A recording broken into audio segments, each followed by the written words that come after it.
to his grandfather, Ferdinand Miller.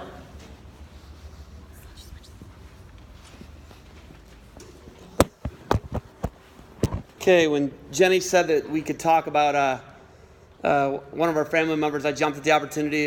Ferdinand Joseph Miller, he was my great-grandfather, or my grandfather. We called him Papa Ferd. He served in the United States Navy. Obviously, all these stories are unique, but he was a different guy, a really unique character. He was born August 1921, the youngest of 10 kids, 9 girls and him.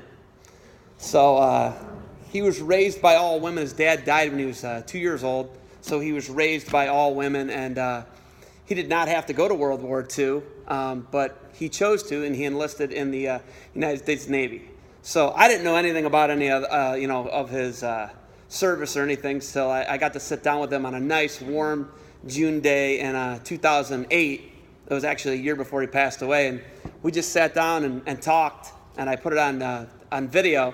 One thing I regret about it is I didn't shoot all 5-6 hours we sat down, but he told me a lot of things that I really didn't know about him. All I knew really about him was if we acted up, he'd cuff us, he'd slap you across the back of the head, and he gave really awful haircuts.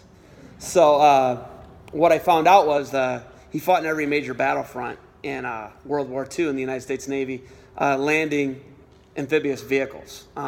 He was in North Africa, Sicily, Italy. He was in the D-Day invasions, and then he got 30 days leave. They shipped him around the world, and he went to Guam in the Philippines.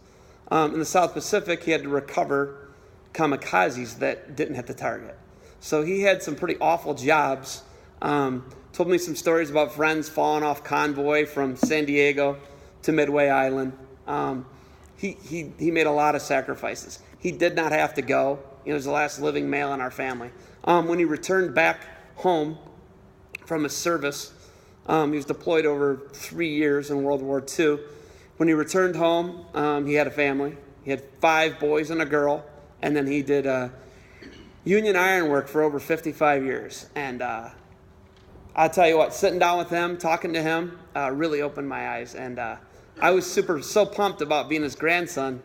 Leading up to that, now I didn't know these things, and then once he opened up to me, it really was awesome. I had a son 21 months ago, and I got to name him Ferdinand Joseph Miller. So that was pretty cool. So Papa Ferd was a really special guy.